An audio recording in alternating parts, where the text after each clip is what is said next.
بسم اللہ الرحمن الرحیم۔ شروع اللہ کا نام لے کر جو بڑا مہربان نہایت رحم والا ہے۔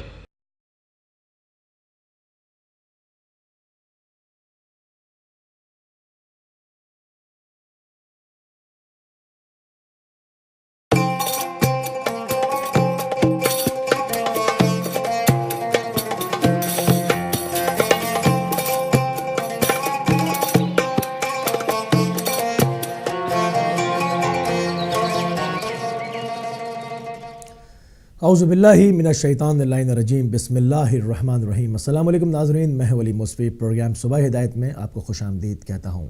آج 3 فروری ہے، 23 ربیع الثانی ہے اور بدھ کا روز ہے۔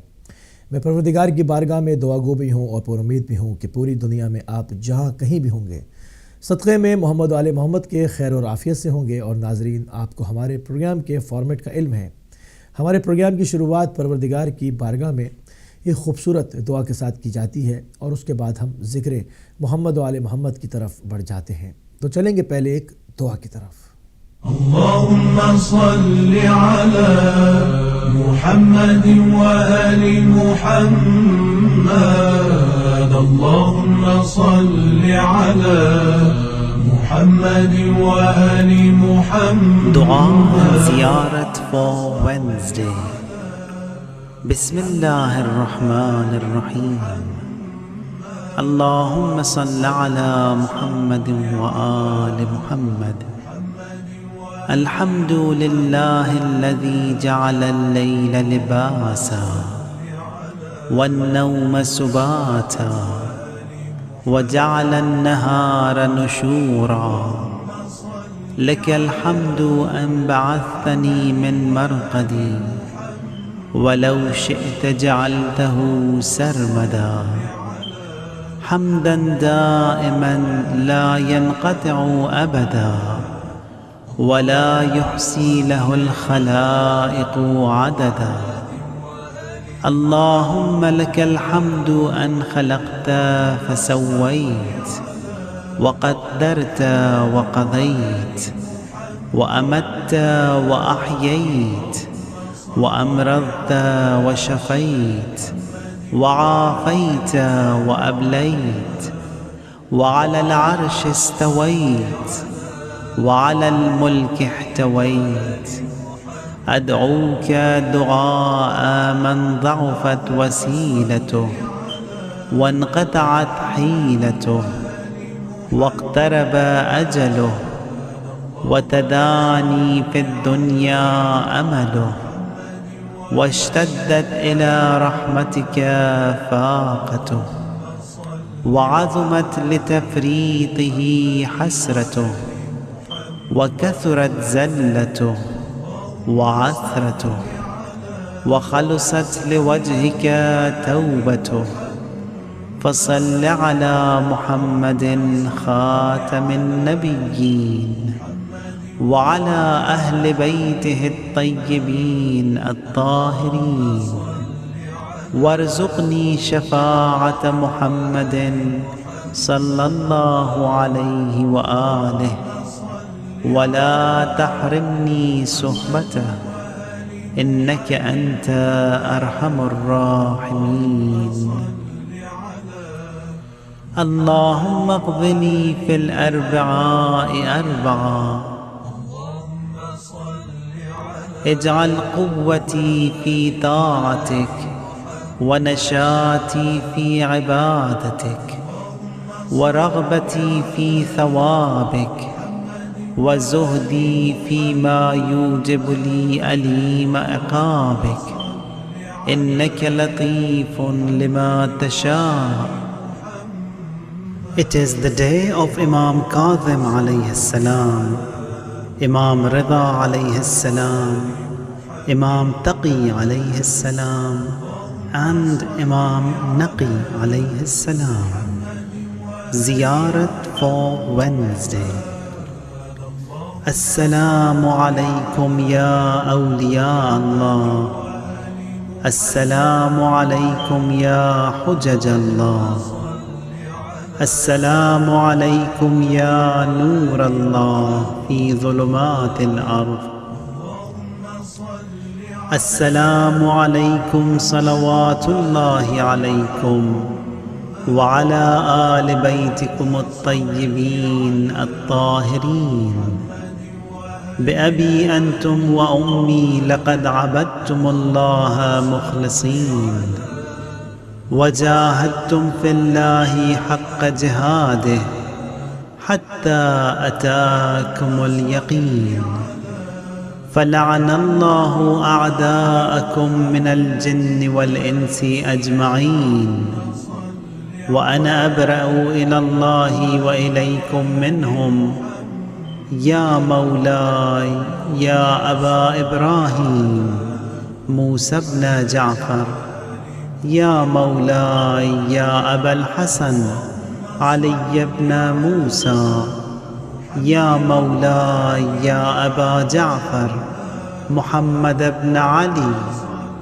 يا مولاي يا أبا الحسن علي بن محمد أنا مولا لكم مؤمن بسركم وجهركم متضيف بكم في يومكم هذا وهو يوم الأربعاء ومستجير بكم فأضيفوني وأجيروني بآل بيتكم الطيبين الطاهرين اللهم صل على محمد وآل محمد اللهم صل على محمد وآل محمد جب کوئی دعا اور نہ دوا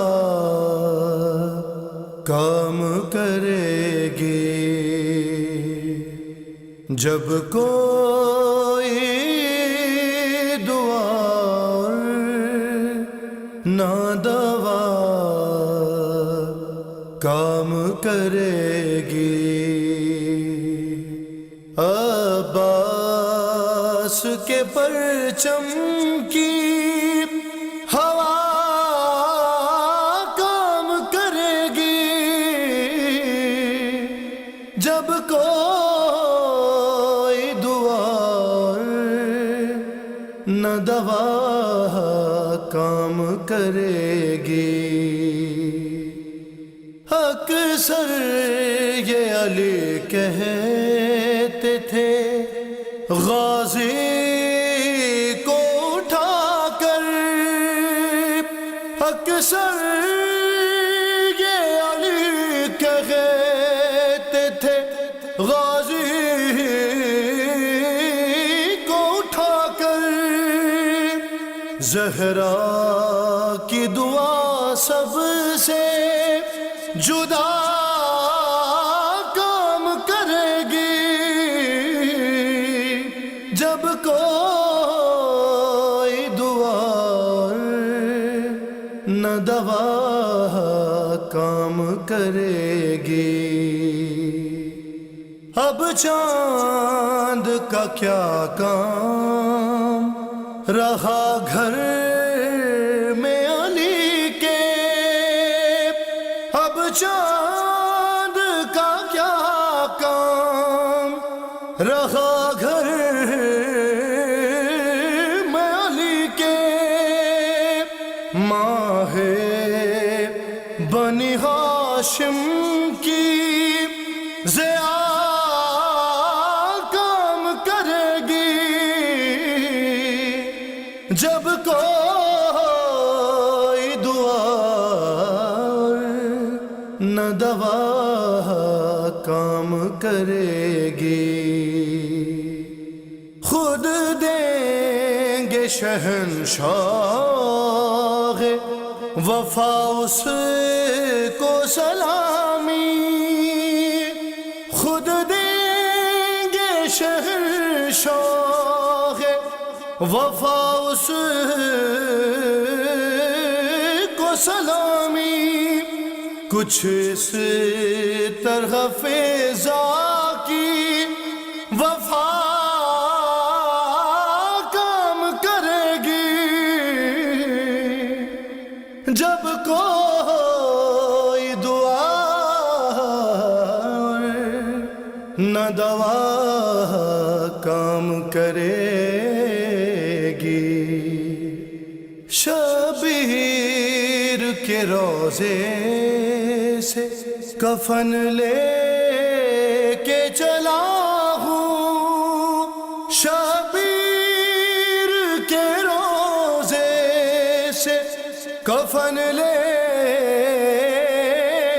کے چلا ہوں، اب میری حفاظت کا قضا کام کرے گی، جب کوئی دعا نہ دوا کام کرے گی، پھر بھی نہیں اترے گا خدیجہ تیرا قرضہ، پھر بھی نہیں اترے گا خدیجہ تیرا قرضہ، دن رات بھگر خلق خدا کام کرے گی، جب کوئی دعا نہ دوا کام کرے گی، شبیر کا سر ہے یہ کہیں جھک نہیں سکتا، شبیر کا سر ہے یہ کہیں جھک نہیں سکتا، نیزے کی انی پر بھی انا کام کرے گی، جب کوئی دعا نہ دوا کام کرے گی، یہ حاضری حضرت عباس ہے سجاد، یہ حاضری حضرت عباس ہے سجاد، قسمت سے زیادہ یہ غذا کام کرے گی، جب کوئی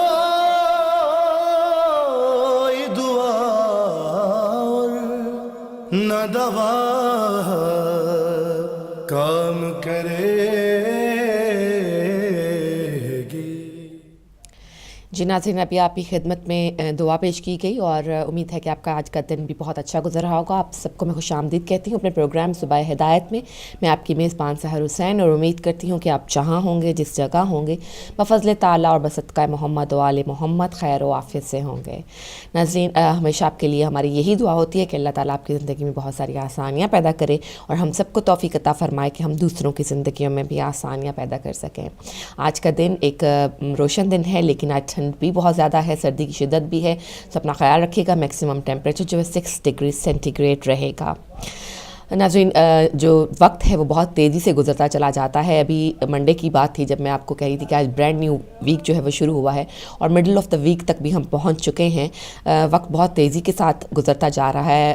ہر گزرنے والے وقت پر پہلے تو اللہ تعالیٰ کا شکر ادا کرنا چاہیے کہ اس نے ہمیں توفیق عطا فرمائی، کہ ہمیں زندگی عطا فرمائی، کہ ہم اس کی بنائی ہوئی دنیا کی جو لذتیں ہیں ان سے لطف اندوز ہو سکیں اور پھر اس کے کہے ہوئے راستوں پر چل سکیں اور پھر اس کی خوشنودی حاصل کرنے کے لیے ہمیں وقت دیا۔ اور سب سے بہترین بہترین وقت جس میں ہم نے اللہ تعالیٰ سے اپنے گناہوں کی توبہ کرنے کا وقت ہمیں مل گیا. تو اس طرح سے جو زندگی ہے وہ کبھی پیچھے پلٹ کر دیکھیں تو لگتا ہے کہ بہت طویل زندگی تھی، اور کبھی لگتا ہے کہ بہت چھوٹی زندگی تھی اور بہت جلدی ختم ہو رہی ہے. لیکن زندگی جیسی بھی جتنی بھی ہو، یہ تو اللہ تعالیٰ کو پتہ ہوتا ہے کہ ہماری زندگیاں کتنی ہیں. اس کو جو ہے وہ بہت بہترین اور بیلنس متوازن طریقے سے گزارنا جو ہوتا ہے وہ ضروری ہوتا ہے. توازن رکھیے، رشتوں میں بھی توازن رکھیے، انجوائمنٹ میں بھی توازن رکھیے، کھانے پینے میں بھی، اور پھر اللہ تعالیٰ کی شکر اور جو توبہ ہے اس کو اپنے ہاتھ سے کبھی مت جانے دیں، اس کو اپنی زبان سے کبھی مت جانے دیں، اس کو احساس اپنے دل و دماغ سے کبھی مت جانے دیں. آج کی داستاں: ایک عرب بدو مدینہ آیا اور حضور اکرم صلی اللہ علیہ وآلہ وسلم کی خدمت میں حاضر ہو کر آپ صلی اللہ علیہ وآلہ وسلم سے کسی نصیحت کی فرمائش کی. رسول اکرم صلی اللہ علیہ وآلہ وسلم نے اس سے صرف اتنا فرمایا: غصہ سے بچو.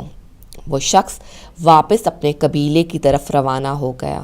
جب وہ واپس پہنچا تو اچانک اس سے اطلاع ملی کہ کوئی اہم واقعہ رونما ہوا ہے.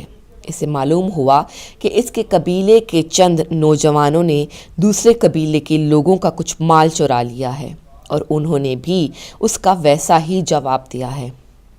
اس واقعے سے دونوں قبیلوں کے درمیان چپکلش بڑھتی گئی اور نوبت یہاں تک آ پہنچی کہ دونوں قبیلے ایک دوسرے کے سامنے لڑنے کے لیے صف بستہ ہو گئے.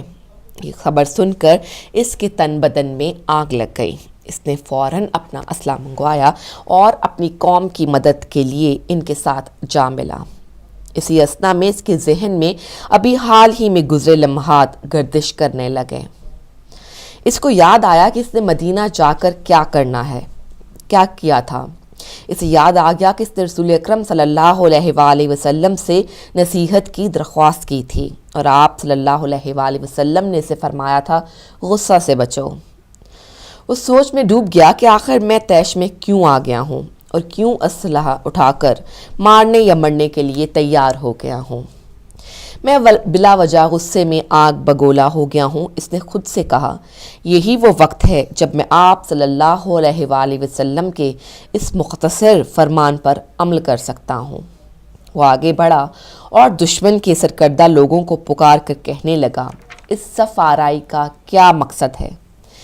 اگر تمہارا مقصد اس نقصان کی تلافی ہے جو ہمارے نوجوانوں نے کیا ہے تو میں اسے اپنے ذاتی مال سے پورا کرنے کو تیار ہوں. اتنی چھوٹی سی بات پر ایک دوسرے کے دست و گریباں ہو کر ایک دوسرے کا خون بہانا عقل مندی نہیں ہے. مد مقابل لوگوں نے ناظرین جب اس کی دانشمندانہ اور عفو درگزر پر مبنی گفتگو سنی تو ان کی حمیت نے بھی جوش مارا. انہوں نے کہا: ہم بھی تم سے کمتر نہیں ہیں. اگر ایسا ہے تو ہم بھی اپنا دعویٰ واپس لیتے ہیں. چنانچہ دونوں قبیلے اپنے گھروں کو واپس لوٹ گئے. ناظرین، اس داستان سے یہ بات ثابت ہوتی ہے، اس داستان سے ہمیں یہ لیسن ملتا ہے کہ غصہ جو ہے وہ تمام برائیوں کی بنیاد بن جاتا ہے. غصے میں انسان جو ہے اپنا عقل و ہوش اور حواس کھو بیٹھتا ہے. اور یہ اگر ہم اپنی روزمرہ زندگی پر بھی اس کو نظر ڈالیں تو معلوم ہوگا کہ غصہ آتا ہے. ظاہر ہے ہر انسان ہے، ہمیں غصہ آتا ہے، لیکن اگر غصے کو قابو کر لیا جائے، وقتی طور پر اس کو نفس پہ قابو پانا، اس غصے سے بچنا، اس غصے پر قابو پانا بظاہر بہت مشکل لگتا ہے، اور شاید بہت تکلیف دہ امر بھی ہوتا ہے. جب آپ کو کسی نے تکلیف پہنچائی ہو ذہنی طور پر، دماغی طور پر یا جسمانی طور پر، اور آپ کا جو غصہ ہے وہ کنٹرول کرنا کافی مشکل ہو جاتا ہے. لیکن اس کے باوجود اگر آپ تھوڑی سی ہمت کریں، تھوڑا سا اپنے ہمت کو جو ہے وہ اپنے آپ کو جو ہے رسول اکرم صلی اللہ علیہ وآلہ وسلم کا فرمان یاد کر لیں کہ غصہ سے بچو، تو وہ تھوڑی دیر کی جو اذیت ہے، وہ تھوڑی دیر کی جو تکلیف ہے، وہ ایک آرام میں بدل جائے گی، وہ ایک سکون میں بدل جائے گی. تو کوشش کیجئے کہ جب بھی غصہ آئے تو اپنے غصے کو اس وقت کے لیے جو ہے اس کو درگزر کرنے کی کوشش کریں. جب غصہ ٹھنڈا ہو جاتا ہے تو انسان بہت ساری دوسری چیزوں پر غور کرتا ہے، اس کو محسوس ہوتا ہے کہ میں نے غصے میں بہت ساری باتیں ایسی کہہ دیں جو مجھے نہیں کہنی چاہیے تھیں. تو یہ کوشش کرنی چاہیے کہ غصہ جب آئے تو اپنے آپ کو کنٹرول کر لیں اور اپنا جو دماغ ہے اس کو جو پرسکون رکھنے کی کوشش کریں. ایک اور داستان: حضرت علی علیہ السلام کے دور خلافت میں شہر کوفہ میں ان کی ایک ذرہ گم ہو گئی جو کچھ دنوں بعد ایک عیسائی آدمی کے پاس سے برآمد ہوئی. حضرت علی علیہ السلام اس کو قاضی کے پاس لے گئے. اور دعویٰ پیش کیا کہ یہ ذرہ جو اس کے پاس ہے وہ میری ہے، نہ میں نے اس کو فروخت کیا ہے اور نہ ہی اس کو بطور تحفہ دیا ہے، ابھی یہ مجھے اس آدمی سے ملی ہے۔ قاضی نے عیسائی سے کہا، خلیفہ نے اپنا دعویٰ پیش کیا ہے، تم اس پر کیا کہتے ہو؟ اس نے کہا، یہ ذرہ میری اپنی ہے، مگر اس کے باوجود میں خلیفہ کی باتوں کو جھٹلاتا نہیں، کیونکہ عین ممکن ہے جناب خلیفہ کو غلط فہمی ہو گئی ہو۔ قاضی نے حضرت علی علیہ السلام کی طرف دیکھا اور کہا، آپ علیہ السلام ذرہ کی ملکیت کا دعویٰ کر رہے ہیں اور یہ شخص اس سے انکار کر رہا ہے، لہٰذا آپ اپنی بات کو ثابت کرنے کے لیے گواہ لائیں جو گواہی دیں کہ ذرہ آپ کی ہے۔ حضرت علی علیہ السلام نے مسکراتے ہوئے فرمایا، قاضی صاحب آپ بالکل ٹھیک کہتے ہیں کہ اب مجھے گواہ پیش کرنے چاہیے، مگر اتفاق سے میرے پاس کوئی گواہ نہیں ہے۔ چنانچہ قاضی نے مدعی کے پاس گواہ نہ ہونے کی وجہ سے عیسائی کے حق میں فیصلہ سنا دیا۔ عیسائی نے ذرہ کو اٹھایا اور جانے کے لیے چل پڑا، البتہ اس عیسائی کو اچھی طرح معلوم تھا کہ ذرہ کا مالک کون ہے۔ وہ چند قدم جانے کے بعد پلٹا اور کہا کہ طرز حکومت اور اس طرح کا سلوک عام انسانی حکومتوں جیسا نہیں ہے، بلکہ یہ طرز حکومت انبیاء اعظام علیہم السلام جیسا ہے۔ چنانچہ اس نے اقرار کیا کہ ذرہ دراصل حضرت علی علیہ السلام کی ہے۔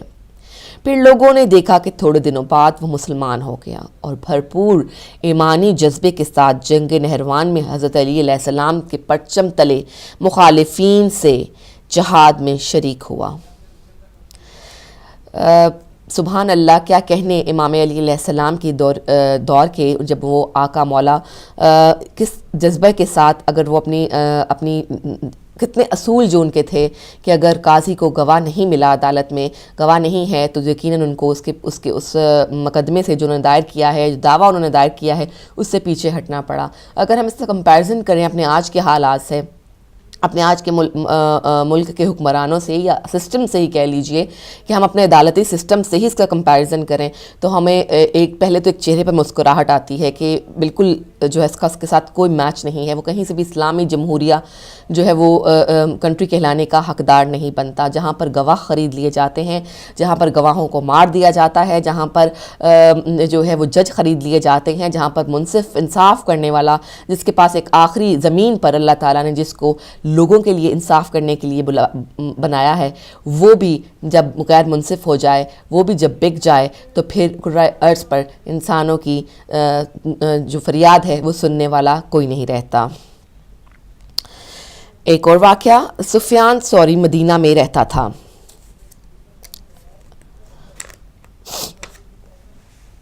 ایک دفعہ وہ امام جعفر صادق علیہ السلام کی خدمت میں حاضر ہوا۔ اس نے امام کو ایک عمدہ اور دیدہ زیب سفید رنگ کے باریک لباس پہنے ہوئے دیکھا تو اعتراض آمیز لہجے میں کہا، یہ لباس آپ علیہ السلام کو زیب نہیں دیتا، آپ کو دنیاوی زینت سے مزین نہیں ہونا چاہیے، آپ کو تو زہد و تقویٰ اپنانا چاہیے اور دنیا کی رنگینیوں سے دور رہنا چاہیے۔ امام علیہ السلام نے فرمایا، دیکھو میں تم سے ایک بات کہنا چاہتا ہوں جس کو غور سے سنو، کیونکہ یہ تمہاری دنیا اور آخرت کے لیے مفید ثابت ہوگی۔ البتہ میری بات اس صورت میں تمہیں فائدہ پہنچائے گی کہ اگر تم اس بارے میں کسی غلط فہمی میں مبتلا ہو اور اس ضمن میں حقیقی اسلامی تعلیمات سے بے خبر ہو، اگر ایسا ہے تو میری بات تمہارے لیے بہت فائدہ مند ہوگی، لیکن اگر تمہارا مقصد یہ ہے کہ تم اسلام میں کسی بدعت کو ایجاد کرو اور حقائق کا چہرہ بگاڑ دو تو ایسی صورت میں میری بات کا تم پر کوئی اثر نہ ہوگا۔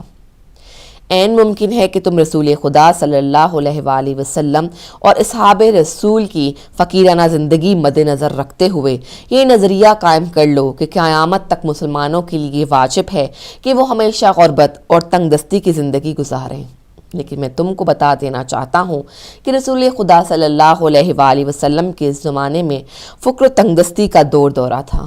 عموماً لوگ لوازمات زندگی سے محروم تھے۔ رسول اکرم صلی اللہ علیہ وآلہ وسلم اور صحابہ کرام کے مخصوص طرز زندگی کا تعلق اس دور کے حالات کے مطابق تھا، لیکن اگر کسی دور میں معاشی حالات اچھے ہو جائیں اور زندگی کی آسائشوں کی فراوانی ہو جائے تو ان نعمتوں سے فائدہ اٹھانے کی سب سے زیادہ حقدار نیک اور صالح لوگ ہیں، نہ کہ فاسق و بدکار لوگ، مسلمان ہیں نہ کہ کافر۔ امام علیہ السلام نے فرمایا، تو نے مجھ میں ایسی کون سی برائی دیکھی؟ خدا کی قسم، یہ جو تم مجھے دیکھ رہے ہو، میں خدا کی عطا کردہ نعمتوں سے فائدہ اٹھا رہا ہوں۔ تمہیں یہ معلوم ہونا چاہیے کہ میں جب سے رشد و بلوغ کو پہنچا ہوں دن رات اس فکر میں رہتا ہوں کہ جیسے ہی میرے مال میں کوئی حق ثابت ہو جائے فوراً اس کو اس کے مستحق تک پہنچا دوں۔ سفیان سے امام علیہ السلام کی منطق کا کوئی جواب نہ بن سکا تو سر جھکائے شکست خوردہ انداز میں باہر نکل گیا اور اپنے دوستوں اور ہم مسلکوں کے پاس جا پہنچا۔ اس نے تمام ماجرا کہہ سنایا، جس پر انہوں نے مل کر ایک وفد کی صورت میں امام جعفر صادق علیہ السلام کی خدمت میں جا کر اس موضوع پر بحث کرنے کا ارادہ کیا۔ ان کے وفد نے امام علیہ السلام کی خدمت میں حاضر ہو کر کہا کہ ہمارا دوست اپنے مدعا پر محکم دلائل پیش نہیں کر سکا، اس لیے ابھی ہم مل کر آئے ہیں تاکہ واضح دلائل کی بنا پر اپنے موقف کو درست پیش کر سکیں۔ امام نے فرمایا، کون سے دلائل؟ ذرا اپنے دلائل بیان کرو۔ وفد نے کہا، ہماری دلیلیں قرآن سے ہیں۔ امام نے فرمایا، قرآن سے بہتر کون سی دلیل ہو سکتی ہے؟ ذرا بیان تو کرو، میں ہمتن گوش ہوں۔ وفد نے کہا، ہم اپنے مقصد اور مسلک کو درست ثابت کرنے کے لیے قرآن مجید سے 2 آیات پیش کریں گے اور وہی ہمارے لیے کافی و وافی ہیں۔ خداوند عالم قرآن کریم میں صحابہ کے ایک گروہ کی تعریف کر رہا ہے، باوجہ کہ وہ خود تنگ دستی اور اور سختی میں گرفتار ہیں، دوسروں کو خود پر مقدم رکھتے ہیں، اور جو لوگ بخل سے کنارہ کشی اختیار کر لیں وہی کامیاب ہیں۔ اور دوسری جگہ قرآن مجید میں ارشاد باری تعالیٰ ہے، باوجود کہ ان کو غذا کی اشد ضرورت و خواہش ہوتی ہے، وہ اپنے اس کھانے کو مسکینوں، یتیموں اور اسیروں کو کھلا دیتے ہیں۔ اس موقع پر ایک شخص جو اس محفل میں ایک طرف بیٹھا ان کی باتوں کو سن رہا تھا کہنے لگا، جہاں تک میری سمجھ میں آتا ہے تم خود ہی ان باتوں پر عقیدہ نہیں رکھتے، تم اپنی ان باتوں سے لوگوں کو ان کے مال و متاع سے بدبین کرنے کی کوشش کرتے ہو تاکہ وہ مال تمہارے ہاتھ آ جائے اور تم اس کے مزے اڑاؤ، کیونکہ عملی طور پر تو کبھی نہیں دیکھا گیا کہ تم نے کبھی اچھی غذاؤں سے پرہیز کیا ہو۔ امام علیہ السلام نے فرمایا، ایسے موقع پر ایسی باتیں کرنا نامناسب ہے۔ اس کے بعد امام علیہ السلام نے اس وفد کی جانب رخ کر کے فرمایا، تم جو قرآن مجید سے استدلال کر رہے ہو، ذرا یہ تو بتاؤ کہ تم قرآن کے محکم کو متشابہ اور ناسخ کو منسوخ سے جدا کر سکتے ہو یا نہیں؟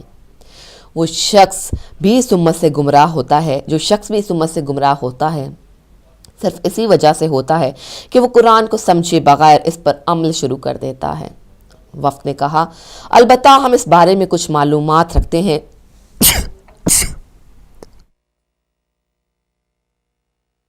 لیکن مکمل طور پر نہیں۔ امام نے فرمایا، تمہاری بدبختی کی اصل وجہ یہی ہے، احادیث پیغمبر صلی اللہ علیہ وآلہ وسلم بھی قرآن مجید کی طرح ہیں، ان سے بھی مکمل طور پر آگاہی لازم ہے۔ یہ آیات جو تم نے تلاوت کی ہیں خدا کی نعمتوں سے فائدہ اٹھانے کی حرمت پر دلالت نہیں کرتی، بلکہ یہ آیات بخشش اور ایثار پر دلالت کرتی ہیں۔ خدا ان لوگوں کی تعریف کر رہا ہے جنہوں نے معین وقت میں دوسروں کو اپنے آپ پر ترجیح دی اور جو ان پر حلال تھا اسے دوسروں کو دے دیا، اگر وہ نہ بھی دیتے تو گناہ گار نہیں تھے۔ خداوند عالم نے ان لوگوں کو حکم نہیں دیا تھا کہ اس طرح کریں، جیسا کہ انہیں یہ کام کرنے سے منع بھی نہیں کیا گیا تھا۔ انہوں نے نیکی اور محبت کے جذبے کے تحت اپنے آپ کو تنگی اور دشواری میں رکھ کر اپنا مال دوسروں کو دیا، جس پر یقیناً خدا تعالیٰ ان کو جزا دے گا۔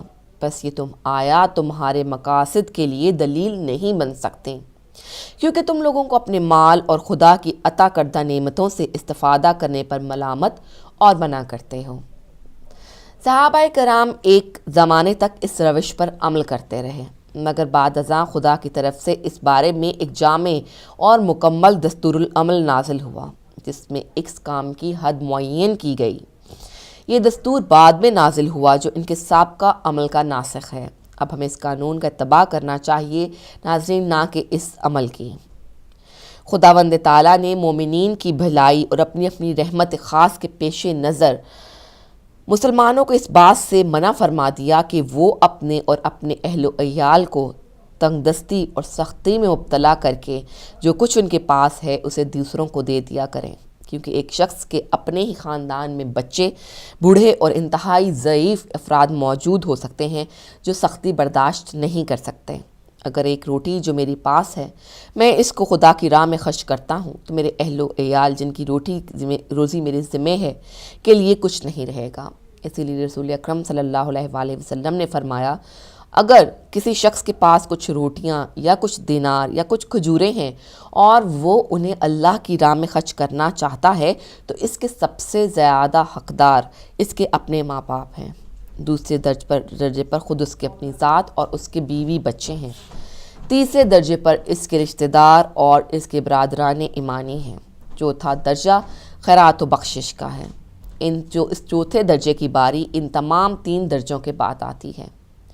چنانچہ رسول اکرم صلی اللہ علیہ وآلہ وسلم نے جب سنا کہ ایک انصاری فوت ہو گیا ہے جس کے اپنے چھوٹے چھوٹے بچے تھے اور اس نے اپنا سارا مال راہ خدا میں خرچ کر دیا ہے تو آپ نے ارشاد فرمایا کہ اگر مجھے معلوم ہو جاتا کہ تو میں ایسے شخص کو مسلمانوں کے قبرستان میں دفن نہ ہونے دیتا، وہ اپنے بچوں کو دوسروں کے سامنے ہاتھ پھیلانے کے لیے چھوڑ گیا ہے۔